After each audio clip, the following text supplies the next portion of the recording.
انسانی همدردی په اسلام کې یو غټ شی دی. اسلام د دې ډیر ترغیب بیان کړی دی، ډیر فضیلت بیان کړی دی. مسلمان باید د مسلمان ورور سره همدرد وي، د په غم کې شریک وي، د مصیبت د ځان مصیبت وبولي. د الله رسول صلی الله علیه وسلم فرمایي چې مسلمان د مسلمان ورور دی. دا مسلمان یا مؤمنان ټول یو جسد دی. که یو جسد کې لږ درد راسي، خوش راسي، دا ټول جسد ورسره ناقراري کني. موږ وینو همیشه چې چېرته ټکر سوی، اکسیډنټ سوی، هغه خوارکۍ په وینو کې لت پت پروت دی، لاسونه یې ماتي، پښې یې ماتي، د مرګ او د ژوند یې نه معلوم.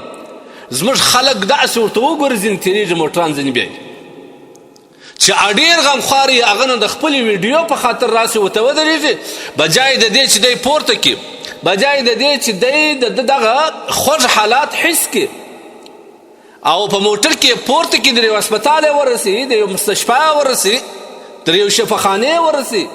د ویډیو کې کوشش دا یي چې د ده ویډیو اول نیټ ته پورته سي، اپلوډ د ویډیو اپلوډ کړي او ډېر کسان یې وګوري. دا اوس کوم کیسه، کوم حالات ته موږ راووتلو.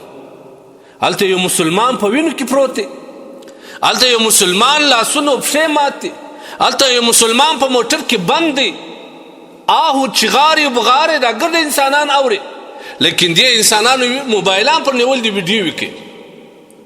اوس که په دې نیت باندې چې خلک یې وپېژني، خو هغه وخت یې وکړه چې دا تکلیف د ځاسې خو راپورته کړه، بیا یې عکس واخه خلکو ته یې پورته کړه چې دا، او که چیرې د احتیاط په خاطر وایي چې خلک احتیاط وکړي، خو د دې صحنې وروسته ویډیو وکړه.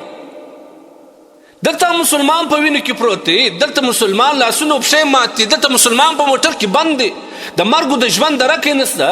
او موږ بجای د دې چې دی پورته کړو، بجای د دې چې د ده همدردي وکړو، بجای د دې چې د یو هسپتال یې ورسو، یو عزیز و قریب نمبر یې پیدا کړو، رابطه ورسره وکړو، موږ ویډیو یې کوو، کوشش دا چې څوک یې ژر پورته کړي د خدای په خاطر باندې. ولې موږ ورځ تر بل د مسلمان یا د اسلام چې کوم احکامات دي، کوم هدایت دي، هغه ورځ تر بل شاته غورځو.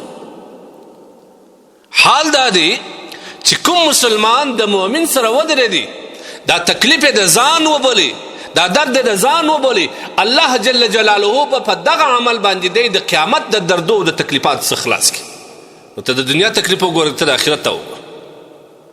څوک چې د مسلمان سره همدردي وکړي، څوک چې د مسلمان سره اخوت ورورولي وکړي، د دغه ورورولي په خاطر باندې، د دې همدردي په خاطر باندې، د دې مسلمان په حاجت کې ودرېدي، مریض و راپورته کړي، زخمی و راپورته کړي، په موټر کې پساو کوشش یې پر وکړي، ورته ودرېدي راپورته کړي.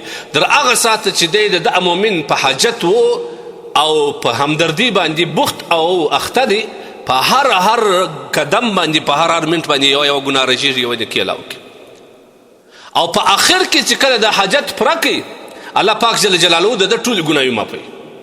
بل روایت کې لا دا هم راغلی دی، چا چې د مسلمان حاجت پوره کوي او هغه په دې باندې اراده د دې وه چې دغه مسلمان د حاجت په پوره کولو باندې زه خپل حبیب صلی الله علیه وسلم خوشحاله کوم، د الله رسول وایي زه خوشحاله کړم. چا چې زه خوشحاله کړم هغه الله خوشحاله کوي، چا چې رب خوشحاله کوي د هغه نتیجه، د هغه ثواب او د هغه بدله د یوازې جنت ته بل شی نه ده. نو موږ کوم حال ته رسېدلی د دغه دنیایي په خاطر باندې چې دا ویډیو مې ډېر اپلوډ دی، فورا اپلوډ کړي او ډېر وچلېږي، ډېر انسانان یې وویني. په دې خاطر باندې موږ همدردي هم د لاس ورکړی. مسلمان په دغه دردو کې کړاوو کې سره اوړي اخر مړ سوی هم دی، په وار وار داسې پېښه سوی ده. نو بیا به د الله تبارک وتعالی په حضور کې موږ څنګه جواب وکړو؟ چا چې یو انسان بچاو کړي، بچاول والا خو الله دی، خو اسباب غواړي. یو انسان چې چا بچاو کړي دا رقم دی لکه ټول انسانیت چې بچاو کړي، دومره ثواب دی. لیکن موږ په دې وخت کې هم په خواهشاتو، په عرضیاتو باندې اخته یو، هغه حقیقت مې له لاسه ورکړی. لا یزال الله، حدیث کې راځي، نبی علیه الصلاة والسلام فرمایي چې در هغه ساعت پورې الله د مؤمن د حاجت په پوره کولو کې دی تر څو چې مؤمن د بل مؤمن د حاجت په پوره کولو لپاره ولاړ، الله د ده د حاجت په پوره کوي. لہذا عزیزانو لږ معاشرې اصول وپېژنئ، د اسلام اصول وپېژنئ، د اخوت ورورولي و همدردي اصول وپېژنئ. دغه وخت د ویډیو نه دی، دا وخت د تېرېدو نه دی. ورته ودرېږه چیرې بیا ته بدنام سوې. دا اوس بیا په دې باندې خلک دغه کوي چې زه بدنامېږم، خو په هغه ځای باندې 4-5 کسان نور ودرېږي، شاهدان وټاکي چې ورور دا چا والی و، زه د همدردي په خاطر راپورته کوم. اوس بیا خلک دا باندې کوي ولا چې راپورته کوي خو غټ مصیبت تا ته جوړېږي. ولې جوړېږي؟ خلک ړانده دي، نور انسانان نه و دلته ولاړ. د الله بنده کم ما درته وویل چې الله جل جلاله د پاره یو سړی د مسلمان په حاجت کې ودرېدي، الله یې خپله حفاظت کوي، الله یې د مشکلات خلاصوي.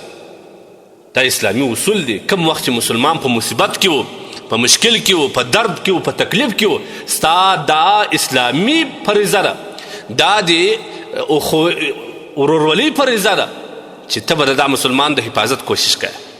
څومره توان چې ولرې د دغه حفاظت کوشش وکړې.